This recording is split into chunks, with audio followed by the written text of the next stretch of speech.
Gazetari i njohur nga Kosova, Milejm Zeka, ka paralajmëruar një zhvillim të madh në lidhje me rastin e ish-presidentit të Kosovës Hashim Thaçi, i cili aktualisht po gjykohet në gjykatën speciale në Hag.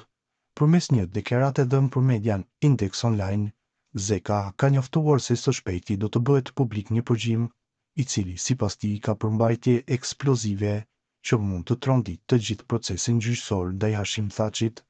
Sipas Zekës, përgjimi përfshin një bisedë mes kryeprokurorit të rastit të Thaçit në Hag, Alam Tjeger, dhe një dëshmitari që ka dhënë dëshmi në tetor të vitit 2020. Ajo që e bën këtë çështje edhe më të ndjeshme është fakti që, sipas gazetarit, dëshmitari në fjalë nuk ka qenë asnjëherë në Kosovë gjatë luftës së viteve 98-99 dhe se dëshmia e tij është përgatitur artificialisht në mënyrë që të mbështesë akuzat ndaj Thaçit dhe bashkëluftëtarëve të tij. Bëhet fjalë për një bisedë e cila ka ndodhur përpara dhënies së dëshmisë nga ky dëshmitar. Në të flitet për mënyrën se si ai është përgatitur paraprakisht për të dëshmuar. Kjo përforcon dëshminë se procesi ndaj Thaçit nuk është vetëm ligjor, por ka një agjend të fshehur politike, ka thënë Zeka. Ai më tej shton se ky dëshmitar është paraqitur si një agent i CIA-s amerikane me pseudonimin Floriani, por sipas informacioneve të tij në realitet, ai është një agent i shërbimit inteligjent serb BIA. Në këtë kontekst, Zeka paralajmëron se publikimi i këtij përgjimi do të nxjerrë në dritë përfshirjen e elementeve të jashtëm dhe të inteligjencës serbe në ndërtimin e rastit kundër udhëheqësve të UÇK-s. Ky paralajmërim i gazetarit Zeka vjen në një moment të ndjeshëm kur procesi në Hag ndaj Hashim Thaçit dhe bashkëluftëtarëve të tij, Kadri Veseli, Jakub Krasniqi dhe Recep Selimi, po vazhdon. Ata po gjykohen për krime lufte dhe krime kundër njerëzimit, por shumë zëra në Kosovë dhe jashtë saj kanë ngritur dyshime për mënyrën si është ndërtuar ky proces dhe për qëllimet që qëndrojnë pas tij. Nëse vërtet dëshmia që përfshihet në përgjim është e fabrikuar, atëherë sipas analistëve, kjo mund të hapë rrugë për një rishikim rrënjësor të gjithë procesit gjyqësor. Sipas Zekës, përfshirja e një agenti të BIA serbe në procesin e ndërtimit të akuzave është një dëshmi e qartë se drejtësia po përdoret për qëllime politike me qëllim diskreditimin e udhëheqësve të UÇK-s.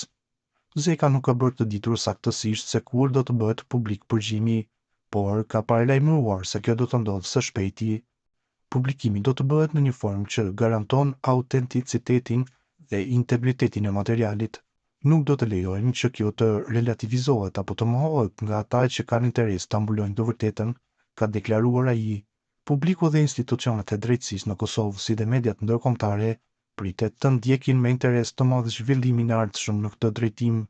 Nëse përmbajtja e përgjimit konfirmon akuzat e Zekës, atëherë kjo mund të shkaktojë një krizë të thellë të besimit ndaj gjykatës speciale dhe aktorëve ndërkombëtar që janë përfshirë në të. Procesi ndaj Thaçit është parë nga shumë në Kosovë jo vetëm si një çështje ligjore, por edhe si një betejë për narrativën historike të luftës në Kosovë. Një pjesë e madhe e shoqërisë kosovare vazhdon ta shohë UÇK-n si forcë çlirimtare dhe për ta gjykimin ndaj liderëve të saj është një padrejtësi historike.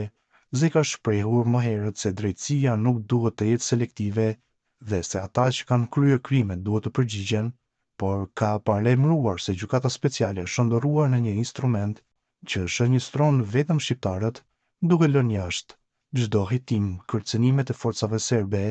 Nëse publikimi i përgjimeve ndodh dhe përmbajtja e tyre është e vërtet, ashtu siç e përshkruan Milejm Zeka, kjo mund të shkaktojë një tërmet politik dhe ligjor si në Kosovë ashtu edhe në arenën ndërkombëtare. Akuzat për përgatitje të dëshmive të rreme, përfshirje të shërbimeve sekrete serbe dhe ndikim të drejtë në procesin gjyqësor janë më shumë se sa një skandal mediatik, janë një alarm për sistemin ndërkombëtar të drejtësisë. Tashmë mbetet të pritet publikimi i plotë i përgjimit dhe reagimet që do të pasojnë nga Haga, institucionet vendore dhe ndërkombëtare, e jo që është e sigurt është se çdo çështje nuk do të kalojë pa pasoja.